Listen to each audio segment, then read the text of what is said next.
Este es el Instituto Cultural de México en España.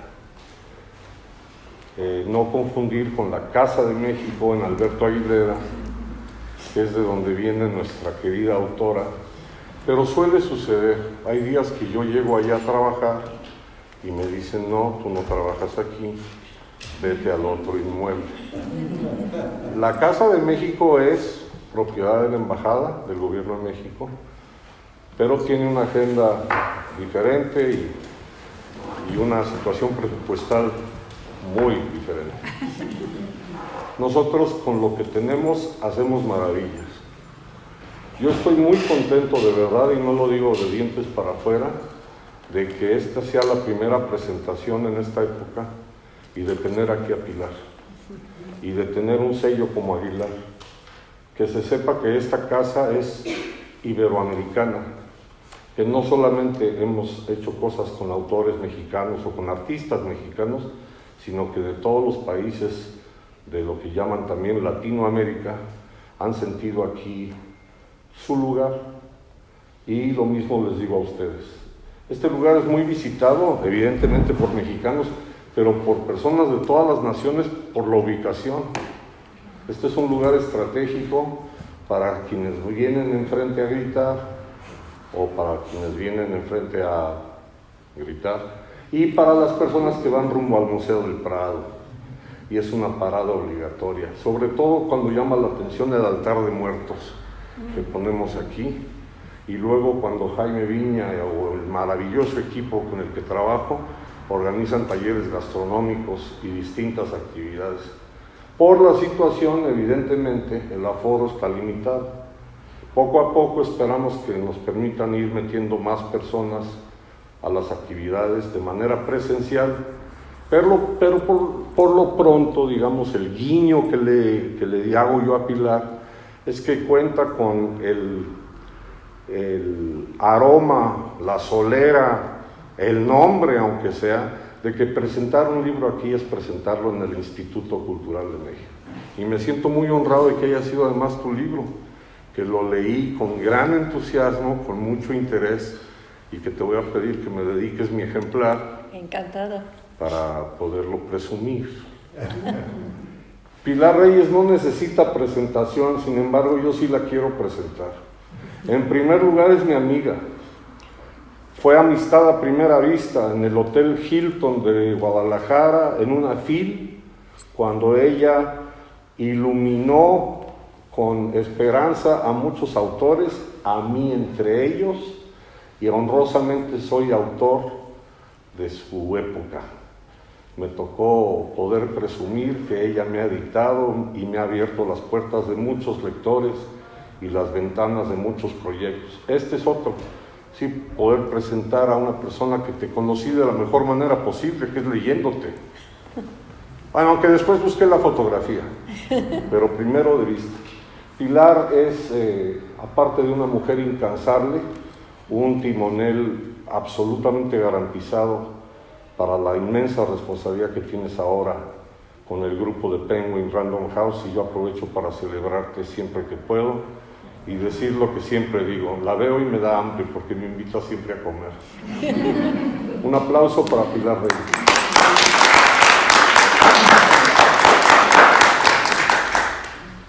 Pues muchas gracias a ti por abrirnos esta puerta para presentar un libro que a mí me ha parecido fascinante. No es Aguilar, es Debate, el sello en el que aparece este libro. Perdón, estoy pensando en... Pero tiene un sentido, creo. Además es un catálogo de no ficción, un catálogo construido en términos latinoamericanos también. Quizás es el sello con una implantación más fuerte en los sellos de ensayo que tenemos nosotros en el grupo Penguin Random House, y por tanto tenía todo el sentido que este libro naciera aquí en este sello.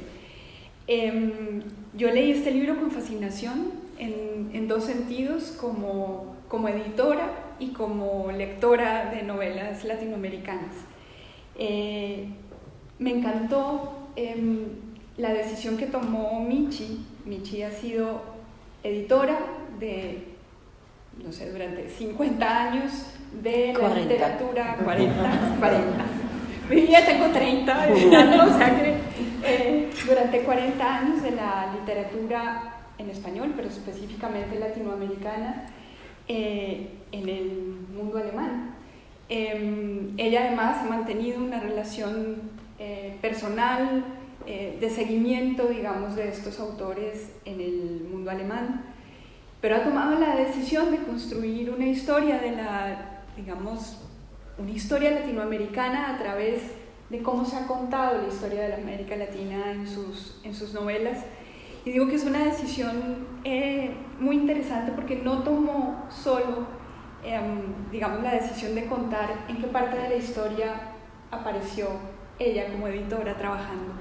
Lo que intentó hacer es construir, aquí se citan cerca de 250 autores y libros, de construir una mirada en la que tú haces parte de esa historia, hace unos perfiles que ahora más adelante voy a pedir que haga esas pequeñas, así sea abrir un poquito el apetito de esas pequeñas biografías de autores con quienes ha trabajado. Pero lo que ha intentado pensar es la historia latinoamericana, cómo la literatura ha intentado construirla, pensarla, sumar sobre, digamos, el relato histórico al uso. Creo que es fascinante porque es un ejercicio que pocas veces se ha hecho en una lectura de esta dimensión, y es abrumador la cantidad de información que hay aquí, mezclada con el relato personal, pero creo que es una lectura, no es una lectura académica, no creo que Michi intente hacer ese ejercicio, es aún más apasionante, es la lectura de alguien que se enamoró de un continente, y luego que se enamoró de los libros que construyeron simbólicamente ese continente. Es decir, que este es el libro de una ensayista, pero sobre todo de una lectora. Es como América Latina se ha contado a sí misma y cómo alguien como Michi lo lee desde su ejercicio lector, ¿no? Creo que en ese sentido el libro es muy abarcador. Lo que intentas hacer, creo, es como abrir puertas y puertas y puertas de lectura. Está organizado, digamos, en orden cronológico. Y ahora quisiera empezar preguntándote, ¿dónde surge tu pasión por América Latina? Bueno, sencillo, con un viaje vi un documental siendo muy joven, siendo niña, panamericana, Carretera de Ensueño se llamaba en alemán, y veía en la primera parte toda la Panamericana Norte, y cuando llegó México y Guatemala yo me quedé fascinada porque claro, no sabía nada. 5 años después vino la segunda parte, que era de Colombia, pasando Panamericana otra vez, y después terminó en Brasil haciendo un desvío. Y cuando vi Machu Picchu en este documental, que además eran los años 60, es decir, que sin turistas, magnífico, esplandeciente, yo decía, yo tengo que ir a Machu Picchu.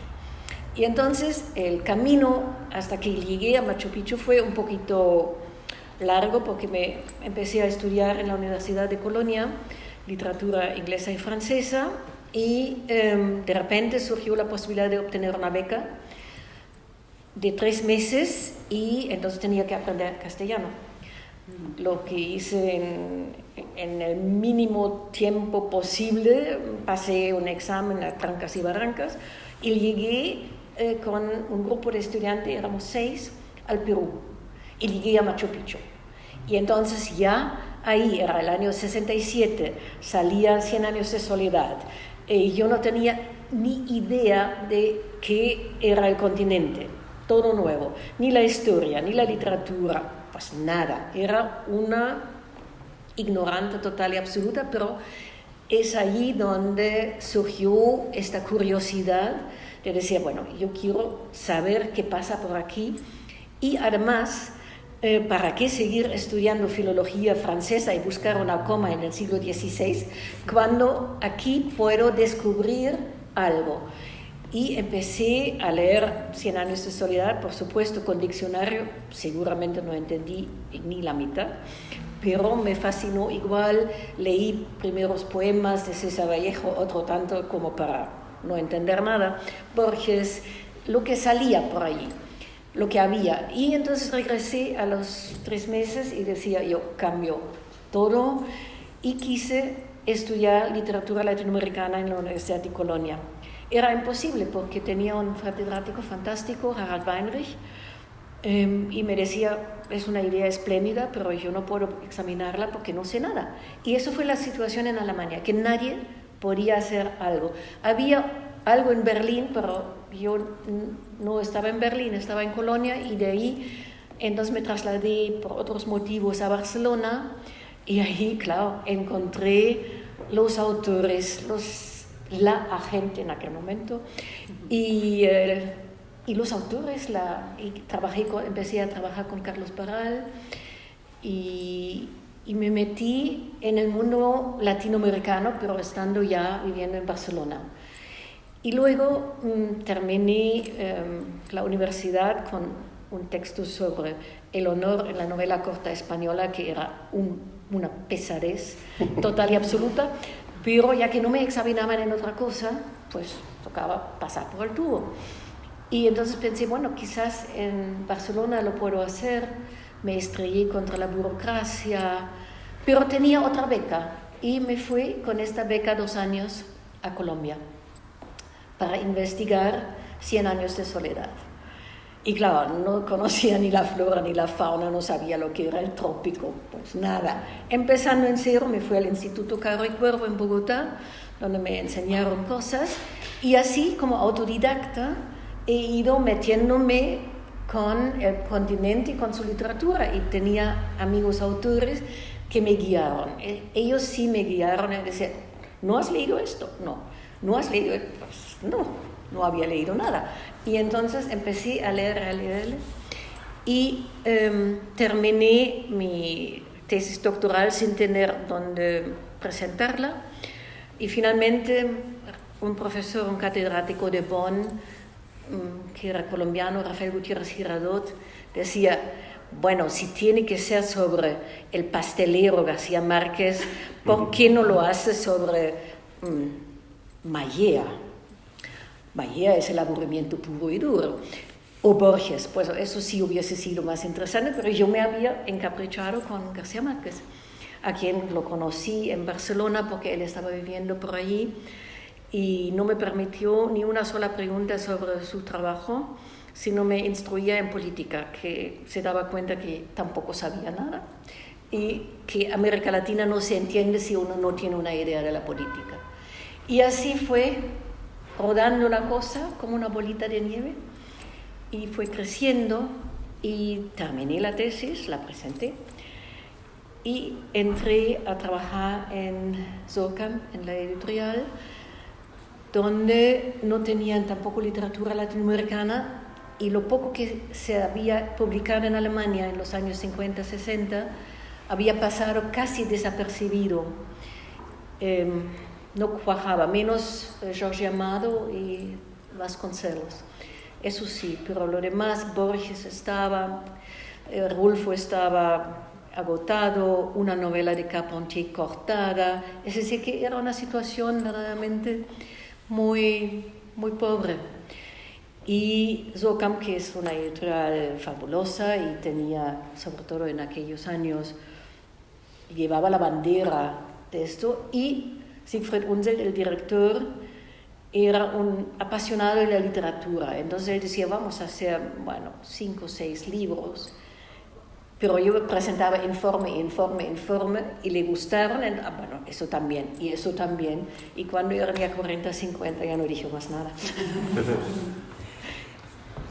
Michi, ¿por qué tomas la decisión en este libro no solo de construir esa historia en la que tú haces parte, sino de construir una gran historia, digamos, de América Latina, empezando en Colón hasta casi hoy, para construir todo este marco de lectura? ¿Por qué traspasó, digamos, la barrera de tu testimonio a intentar construir una historia más grande? yo tenía que hacer una ponencia en Zúrich. Era un panel sobre América Latina de la Neue Zürcher Zeitung y me encargaron una ponencia de 25 minutos o algo así, un repaso por el continente.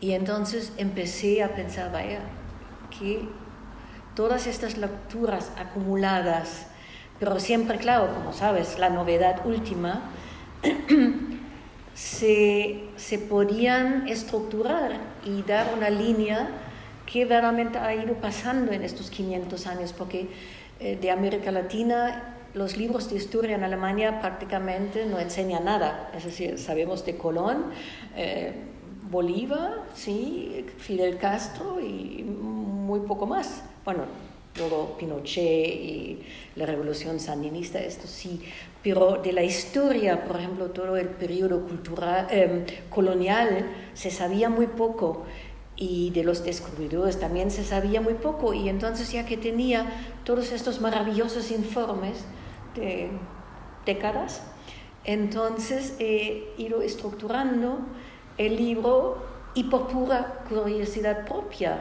porque yo quería entender el continente, la historia del continente, y la quería entender desde la óptica latinoamericana, no lo que hacen los historiadores, que hay muy buenos historiadores también de América Latina, en Alemania, en Europa, en Francia, hay muchos, pero yo quería cómo se ven los autores latinoamericanos, cómo ven ellos su historia. Y claro, con Colón lo tenía fácil, porque están estas 3 novelas muy conocidas, una de Alejo Carpentier, El Apa y la Sombra, luego la de Roa Bastos y luego de Abel Posse. Entonces, curioso. Y entonces el siguiente paso fueron los conquistadores, y me encontré con que no hay novelas canónicas ni en el Perú sobre Pizarro, ni en México sobre Hernán Cortés. Hay ensayos gigantescos, pero no novelas. ¿Por qué? No me lo explico. Pero no lo hay. Le he ido buscando y lo único que encontré fue la novela de Isabel Allende, pero se ocupa de la acompañante de un conquistador de Chile.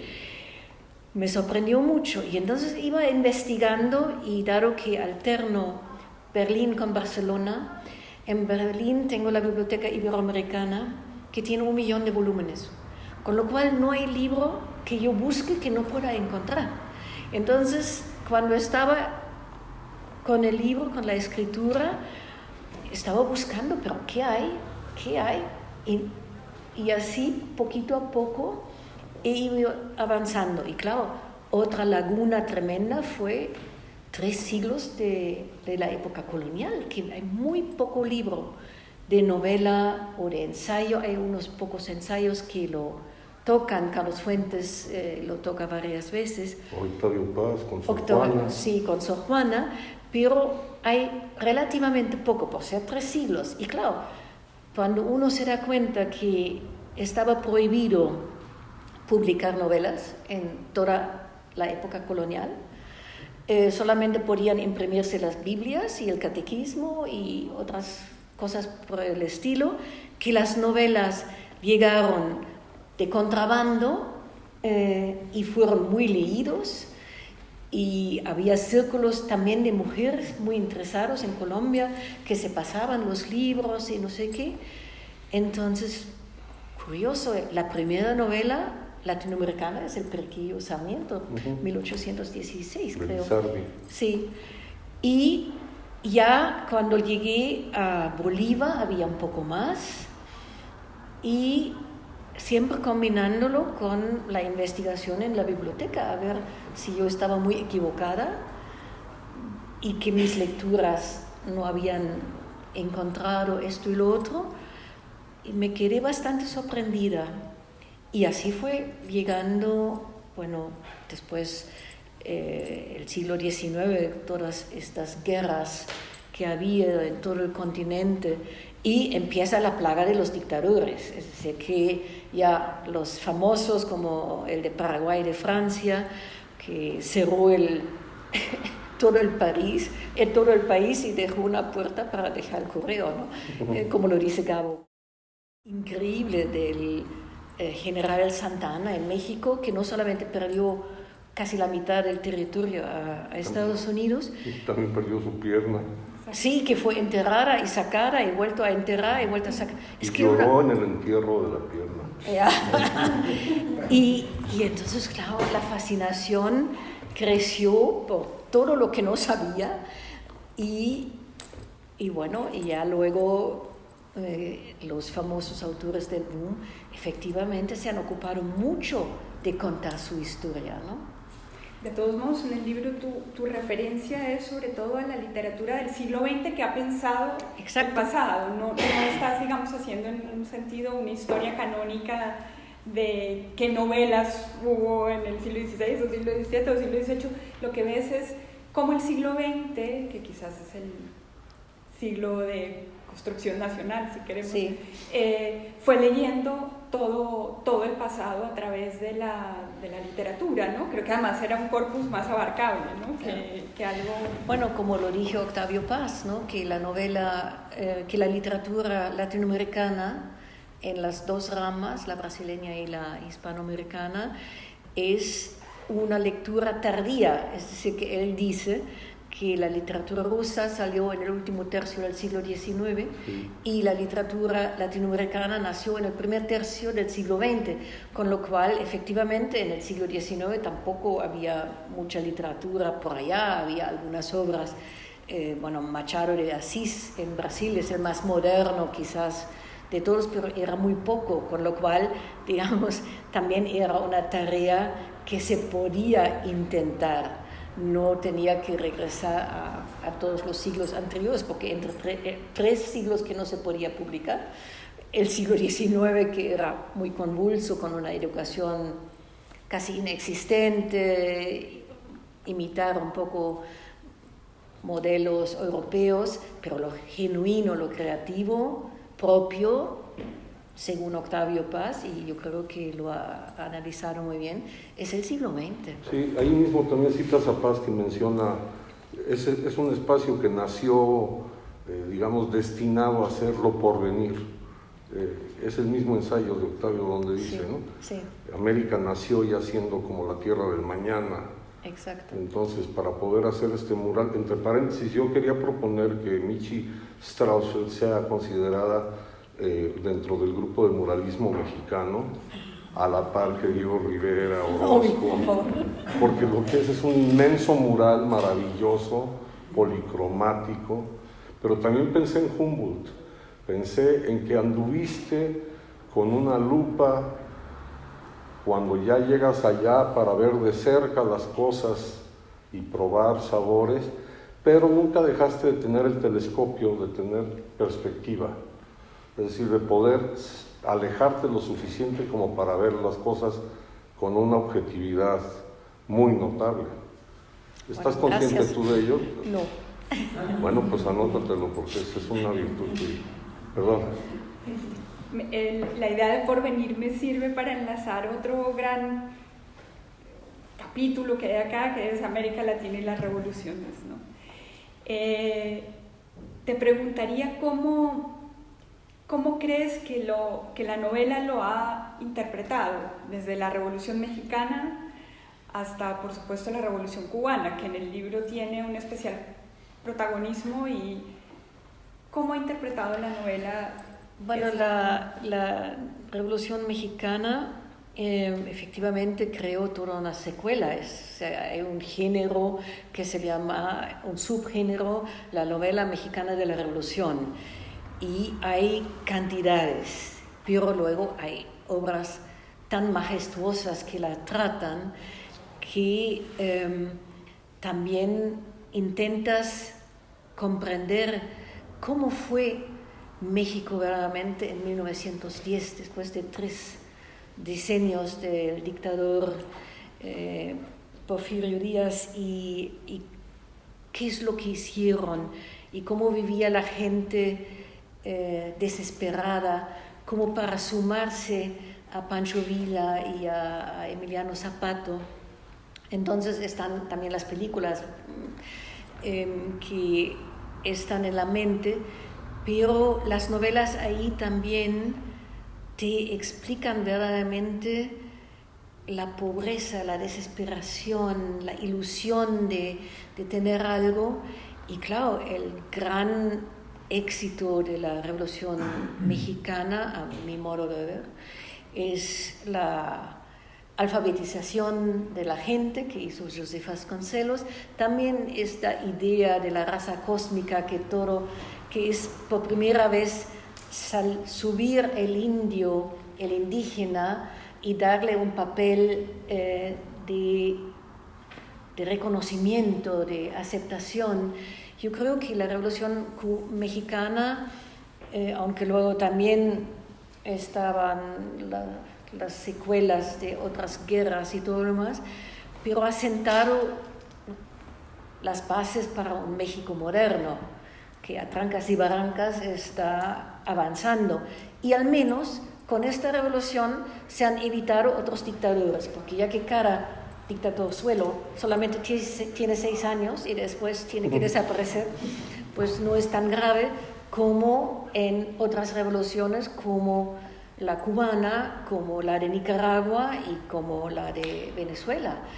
Y entonces hay textos, cuentos de Rulfo que son pocas páginas y condensan toda la situación. Por ejemplo, un cuento que yo no lo tenía tan pendiente, tan fresca en la memoria al releerlo, que es el muchacho, el padre de familia que emigra a Estados Unidos para ganarse un poco de plata y regresar. En fin, le estafan, tiene un coyote para llevarlo, después regresa, la mujer se ha ido con otros. Es decir, que en el fondo es la situación de hoy. Y esto con Rulfo, con sus palabras tan medidas, es un cuento verdaderamente extraordinariamente fuerte, creo yo. Y claro, Fuentes, que en sus ensayos, bueno, también en la novela La muerte de Artemio Cruz, que cuenta ya cómo la revolución también crea sus nuevos monstruos que se enriquecen a costa de todos los demás y pierden todo ideal con tal de salir adelante. Sé que es una ruptura importantísima, y yo siempre pienso que quizás a México le toca no una revolución, pero otra cosa ahora con el bicentenario, y estaría un buen momento de volver a situar al país en... No nos des ideas. No, yo he dicho no una revolución, porque todas las revoluciones han fracasado. Sí. Eso sí, que esto no. Para la literatura son muy buenas, Sí. pero para la vida no sé yo. No. Porque tú has enseñado historia de México, has pensado las relaciones entre historia y literatura. ¿Cómo ves esa interpretación que ha hecho la novela de la historia? Yo también devoré el libro con gran entusiasmo, porque desde el prólogo lo que me enganchó fue que esta maravillosa mujer percibió quizá en el caso de México, nuestro esquizoide origen. Es decir, nosotros que nos debíamos a la flor y el canto, a los poemas de Netzahualcóyotl y a los monumentos maravillosos de todos los colores, de pronto se inventa la Nueva España a partir de los cronistas, que son en particular, por ejemplo, las cartas de Cortés y lo que un cronista llama la historia verdadera, que desde el título te está diciendo te voy a mentir. Porque el problema que tenemos los que estudiamos historia en México es que sabemos que Bernal no es solo cronista, sino que también es novelista. Sí. Es decir, de alguna manera, antes del Periquillo Sarmiento, están las cosas que inventó Bernal. Siempre pongo el mismo ejemplo, pero él dice que está en el cerro del Popocatépetl un día al mediodía y que por la tarde estuvo en el mercado de Tlatelolco. Eso no lo logras ni con helicóptero el día de hoy, porque la contaminación no te deja volar a gusto. Y en esa tesitura, lo que me llamó la atención de tu inmenso mural, sobre todo porque es algo que yo platiqué con García Márquez y tuve oportunidad también de hablarlo con Paz. La verdad histórica difiere muchísimo de la verdad de la ficción. Sí. Nosotros siempre hemos confiado más en esa verdad. Es decir, si quieres conocer la Revolución Mexicana, hay que escuchar los murmullos de Rulfo. Sí. O ver el espejo que nos puso enfrente Martín Luis Guzmán. Sí. Pero si lees a los generalotes, lees más bien la radiografía del poder. Faltaba mencionar la palabra poder, que yo creo que es la gran dicotomía. Para poder recomendar este libro, lo primero que diría yo es, Michi, lo que te pinta en este mural es la diferencia o la relación entre el poder y el deseo. Es decir, el sueño, la utopía, lo que los novelistas han querido perfeccionar en tinta, pero no tanto en política, por ejemplo. Sí. Y en ese sentido, como historiador, pues yo le agradezco que me confirmó que yo también he dependido más de las novelas que de los libros de historia. Porque resulta que para nosotros, a diferencia quizá de la Academia Alemana, en donde más nos han mentido han sido en los libros de historia.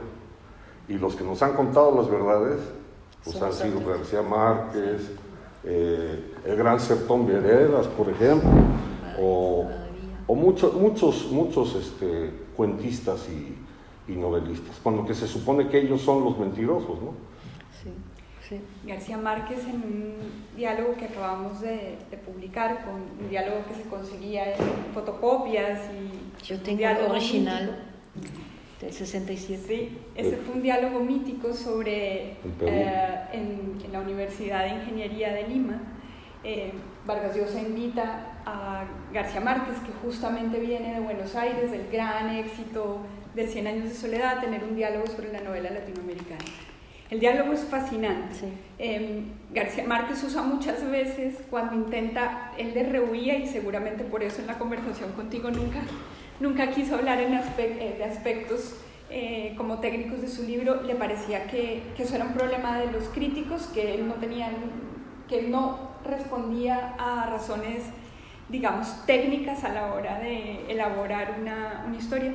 Pero allí lo que me pareció fascinante de ese diálogo era su idea de que había una naturaleza profundamente latinoamericana que tenía que interpretar la novela, que era un lenguaje particular, que era algo, si quieres, inédito, que era una realidad inédita que necesitaba de una manera inédita de contarse, ¿no?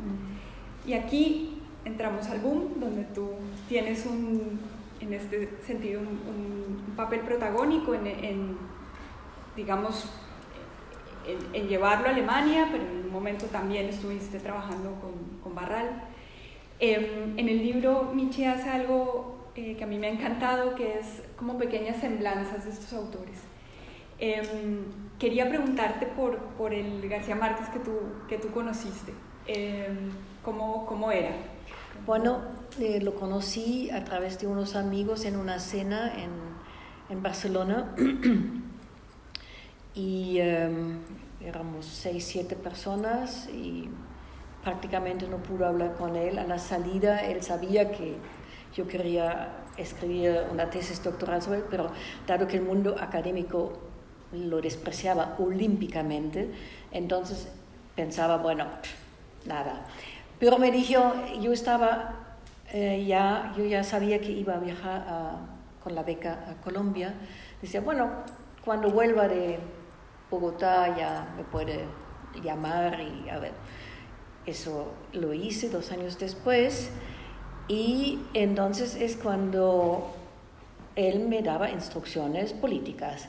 Es decir, que era el momento 72, era ya inminente el golpe de Chile y él sabía mucho antes de cómo estaba maquinado el golpe y el papel de la CIA y todo esto, y en aquel momento nadie sabía esto ni lo creía, hoy es Wikipedia.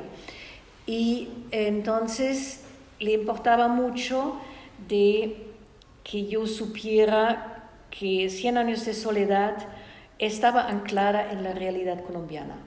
Eso sí, que no todo era invención, ni la lluvia amarilla de las mariposas, ni otras cosas, pero yo no me permitía preguntas sobre el libro. Y cuando le dije al final que lo había entregado, entonces me decía, bueno, muy bien, a ver si te has fijado en la E introvertida del título. Pero yo había trabajado con la primera edición, que era El barco en medio de la selva. El barco en la selva. Pero me había dado cuenta que el problema de la soledad era capital. Pero esto fue su enseñanza. Me hablaba muchísimo de política, de Chile en aquel momento, luego también de Cuba. Yo no había ido a Cuba todavía y así fue. De vez en cuando, como propina, me decía que estaba, claro, escribiendo el Otoño del Patriarca, no me decía el título, y que escuchaba mucha música de Bartók y otras cosas, o que Faulkner era un autor muy importante, con lo cual, claro, Faulkner, claro. ¿ya? Es decir, eran las propinas que venían, pero una pregunta directa nunca. Perdón, pero yo quería mencionar dos cosas. Una es que, la E invertida es la de la portada de Vicente Rojo, Claro. que hay que hacerle un constante homenaje ahora que Sí. se fue. Y la verdad es que me gusta mucho más la portada esa que la del barco en medio de la selva. Lógicamente, porque esto era, ya que la portada no había llegado a tiempo, Sí, improvisado. tuvieron que improvisar algo, y ya que al principio el grafista le decían un barco que llega en la selva donde ya no, ahí se funda Y dos detalles, tres, uno niño, pero ya que mencionaste Bartók, a mí me emocionó mucho cuando lo velamos en Bellas Artes. La música la escogieron Rodrigo y Gonzalo. Y entre otras cosas a mucha gente le llamó la atención que se escuchó Bartók. Gabo sabía de música y sabía por qué le muchísimo. gustaba Bartók. Además él se había construido ya en Barcelona, y parece que en México fue la perfección total, una habitación absolutamente insonorizada. Y luego su cine. Su sala de cine. Sí. En el caso de la historia que preguntaba Pilar, a mí siempre me llama la atención, y cuando he podido lo comparto, que es que la matanza de obreros que él narra de la United Fruit Company, yo fui a tu tierra y fui a Aracataca y fui a la bananera. Yo también. Bueno, lo que consta para los historiadores o para la realidad es que mataron un número determinado que no corresponde con el número que escribió Gabo. Bueno, pero la verdad que quedó es la cifra que narró Gabo. Y entonces, a partir de que Gabo lo publica, se conmemora la muerte de todos los que en realidad no murieron, es decir, de los personajes literarios, ¿no? De los fantasmas. Me llama mucho la atención el tema de fantasmas que aparece en todo el mural, es decir, de los muertos, de lo que no fue, de lo que no se puede palpar. Y la otra es la fascinación por el poder. Hubo una época en que todo novelista latinoamericano se estaba proponiendo escribir la biografía de un dictador. Y Gabo narra que en París, creo que es la Rue Cuyas, que estaban todos trabajando en su respectiva bardilla, y no sé quién es el que se asoma y grita a la calle, ¡cayó el hombre! Porque era el que tenía radio. Y todos bajaron corriendo porque creyeron que era su respectivo dictador el que había caído. Era el de Venezuela. Era el de Venezuela, Marcos Pérez Jiménez, ¿no? Sí, lo que a mí me llama mucho la atención es una de las imágenes, a mi modo de ver, más fuertes de 100 años de soledad, y es la soledad del poder, que cuando el coronel Aureliano Buendía está envuelto en una manta porque tiene frío, porque el poder te aísla de todo y entonces tienes frío, porque inclusive en el trópico te falta el calor humano. Me parece que es la imagen por excelencia del poder. Y claro, cuando Gabo escribe esta novela sobre Simón Bolívar, ahí se documentó pues hasta límites insospechados para ver todo lo de Bolívar. Y así también otros novelistas, bueno, Mario Vargas Llosa con La fiesta del chivo, ¿no? O Roa Bastos con Yo el Supremo, es decir, las grandes novelas de dictadores están sumamente documentadas. O Carpentier, que mete 2 o 3 dictadores y los revuelve, pero cada cual sabe perfectamente qué anécdota que viene de tal dictador, de tal dictador, de tal dictador, sobre todo cuando con la ayuda de los historiadores uno se entera un poco más. Y claro, esta fascinación por el poder y por los dictadores ha dado efectivamente novelas sobresalientes. Michi, déjame preguntarte algo. Tú compraste los derechos de Rayuela y el libro tardó mucho tiempo en publicarse. 7 años. Eso me lleva a preguntarte por la traducción. Seguramente, si digamos la tradición que venía de traducir del español, creo que no tenía nada que ver con el lenguaje que se estaba creando desde un Carpentier hasta un Cabrera Infante hasta un Cortázar. ¿Es así? O sea, había un problema de traducción, y eso cómo ha avanzado, qué tanto sirvió, digamos, el boom para repensar la traducción. En los años 70 había 3, 4 traductores que hacían una labor muy buena, como Kurt Meyer Claassen, que es el patriarca de las letras latinoamericanas en la traducción de los años 60, pero no teníamos gente capaz de traducir Rayuela, ni Tres Tristes Tigres, ni Les ama Lima. Y además mucha gente decía que los latinoamericanos emplean tantas palabras, y entonces empezaban a cortar. Y por ejemplo, Los Pasos Perdidos de Carpentier fue un poco cortada, con lo cual lo traducimos de nuevo y entero. Así que era un camino laborioso que dio un resultado formidable. Hoy en día hay un gran número de traductores y traductoras de primera calidad, y no hay libro que no puedan traducir. Es decir, que ahora tenemos todos, son mucho más jóvenes, pero en los años 70 era un páramo, es decir, que no había. Y el pobre Julio Cortázar lo tenía más crudo todavía, porque él era supersticioso y decía: Rayuela nunca saldrá en Alemania, nunca saldrá en alemán, porque tenía una amiga que había traducido unos cuentos de él, pero no tenía ni la cultura ni ya el dominio de la lengua, porque se conocieron en el barco de Buenos Aires a Francia. Edith Aron se llama. Y entonces él decía: no, Edith Aron lo quiere traducir, y si ella no lo puede traducir no saldrá. Y efectivamente imposible que ella la tradujera, hubiese sido imposible. Entonces pasaron los años, y él decía: ya verás, no va a salir, el embrujo de Edith Aron lo va a imposibilitar. Y cuando salió, que fue en el 81, un año antes de su muerte, estaba realmente alegre como un cronopio, solamente puede ser alegre. Estaba fuera de sí de la alegría de que por fin había salido.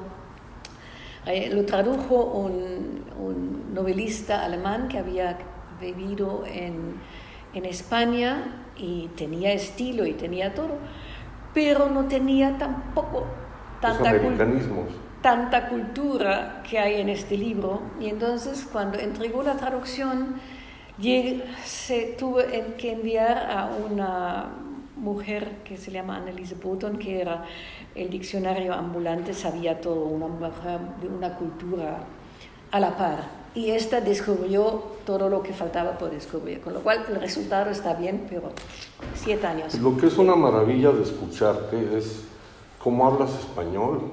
Bueno, O sea, es una maravilla, porque, a ver, yo sí creo que hay una gran diferencia, no solamente en las referencias que había de la cultura hispanoamericana hace 50 años o hace 60, cuando estás de estudiante, las referencias que hay son muy poquitas y ahora hay mucho más referencias. sí.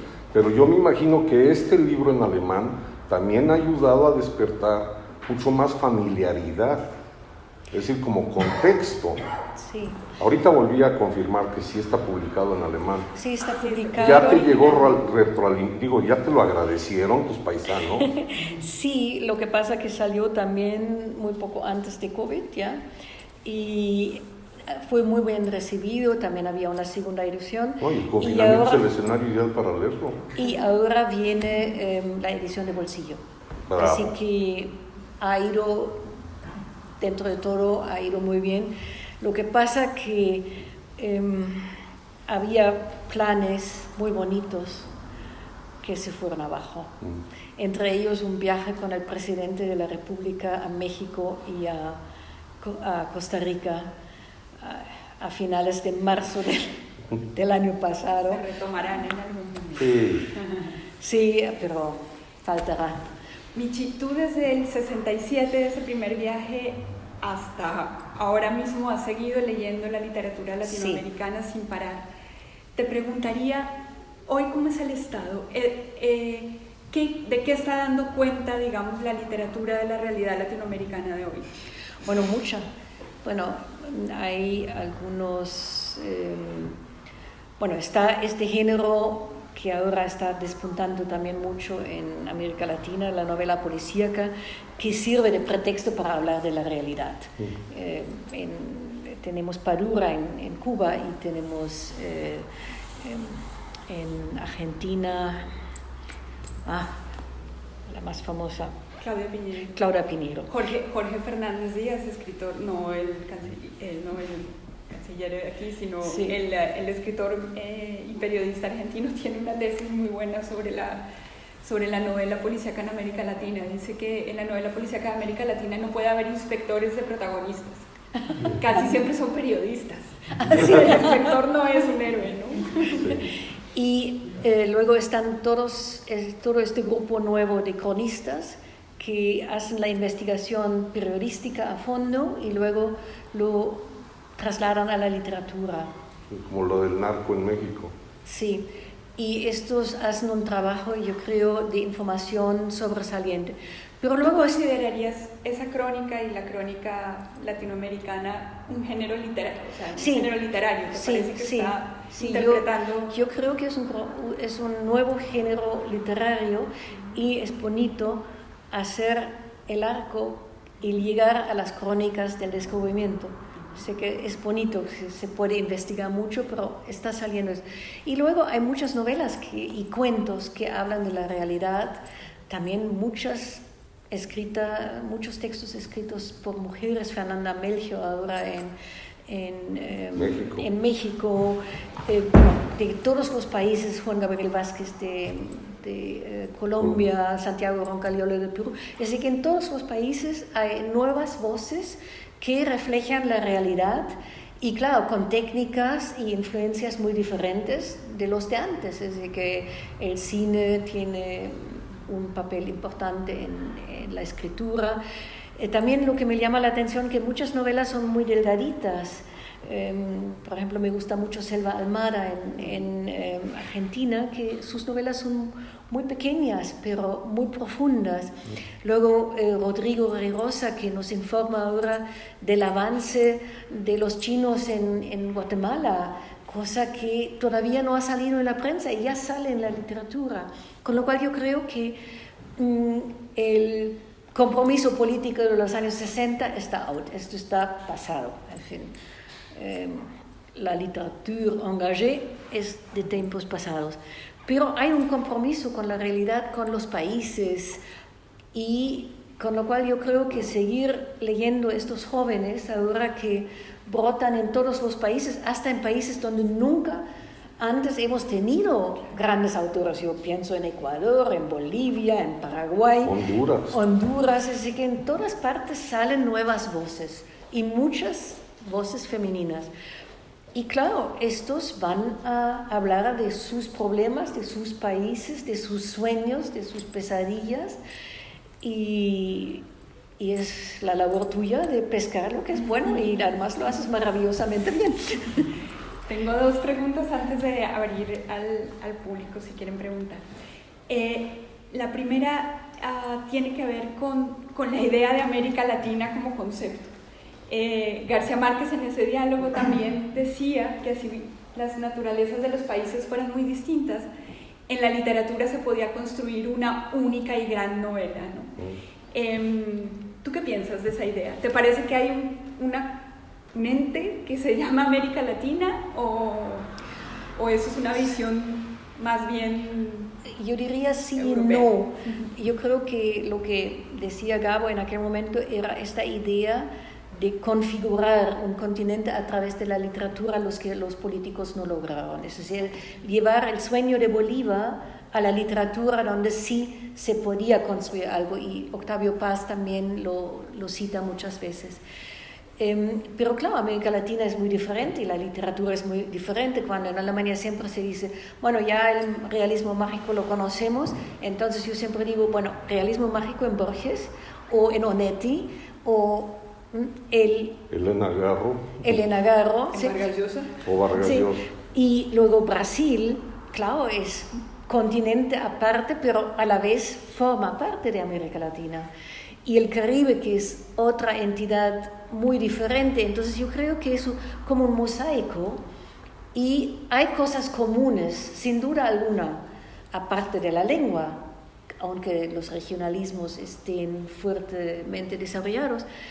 Seguramente hay una idea de América Latina, pero se va a precisar, y es un proceso en continuo movimiento, diría yo. Así lo veo yo. Movimiento perpetuo. Exacto. Diría Monterroso. Michi, para terminar, en el libro hay todo el tiempo una intención, y la intención es crear un diálogo. Sí. Tú dices en un momento como que el boom volvió, o la literatura volvió contemporánea a América Latina con el mundo.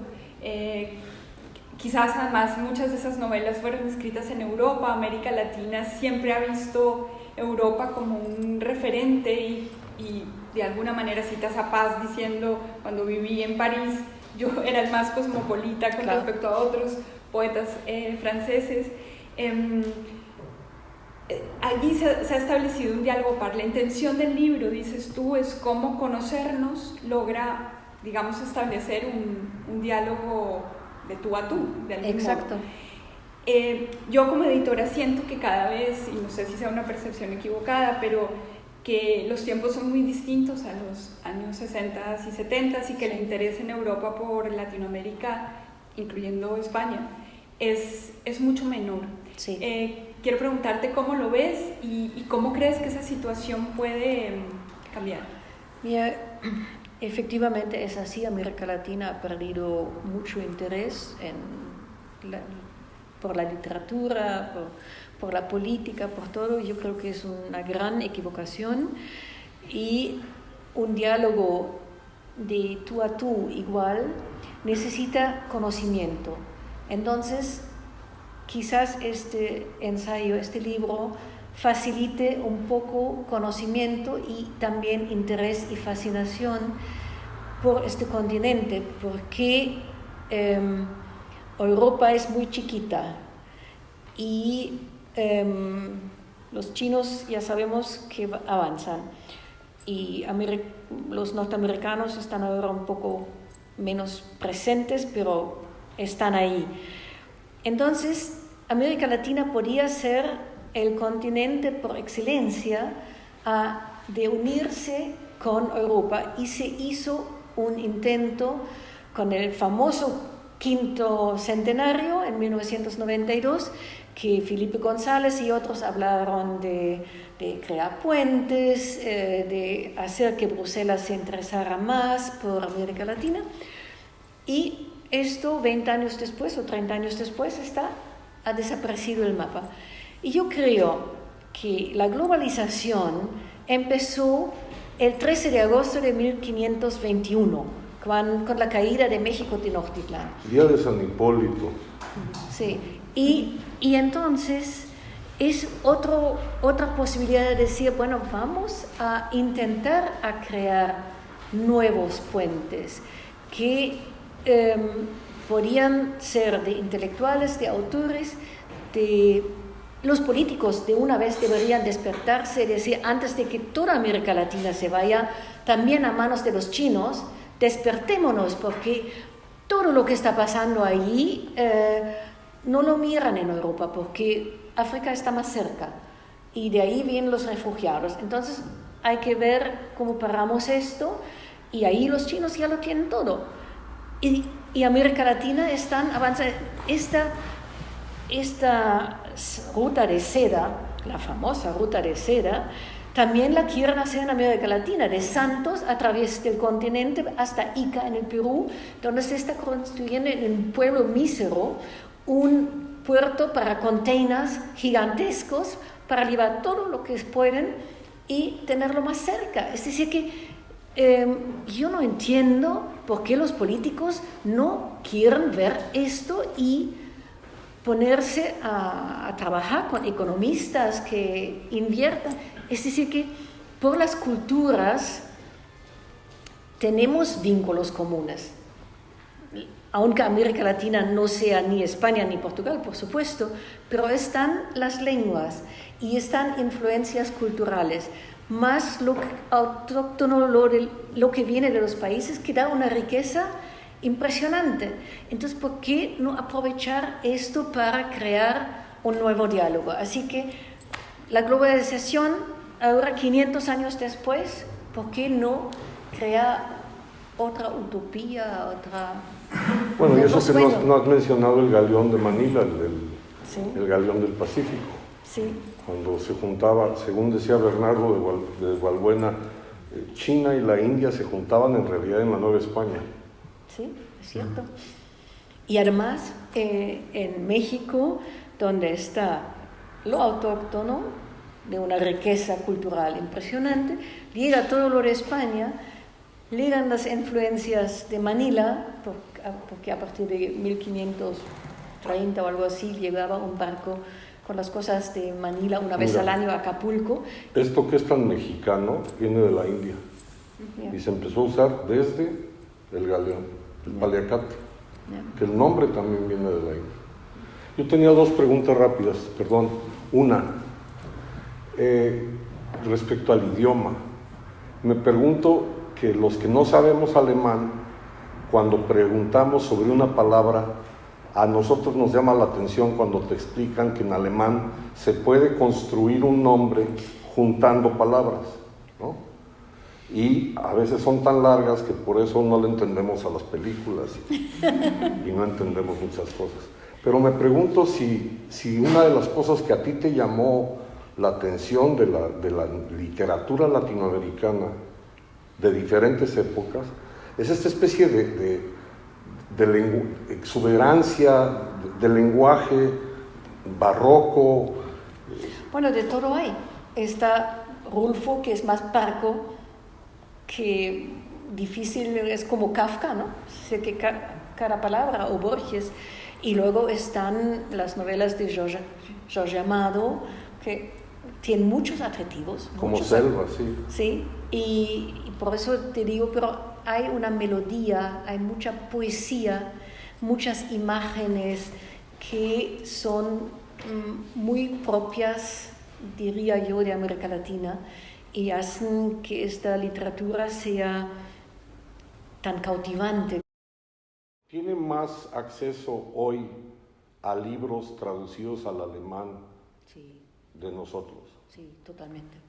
¿Y no tendría problema para encontrar un director de tesis como tú? No tiene.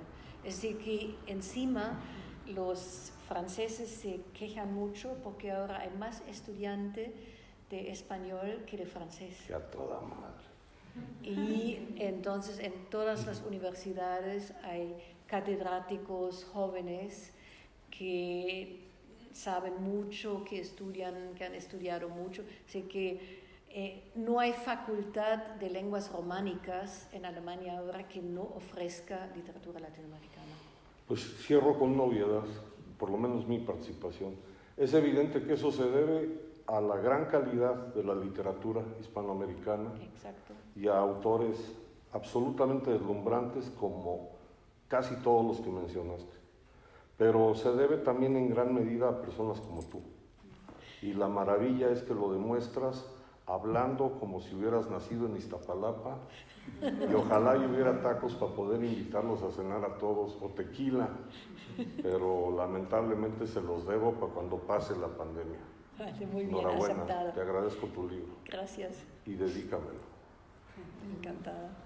Y yo también creo que los lectores solo te podemos agradecer, que los editores solo te podemos agradecer por abrir puertas y por generar puentes. Yo creo que ese es el esfuerzo de este libro, que es el libro de una lectora apasionada y enamorada del continente, así que yo también te lo agradezco muchísimo.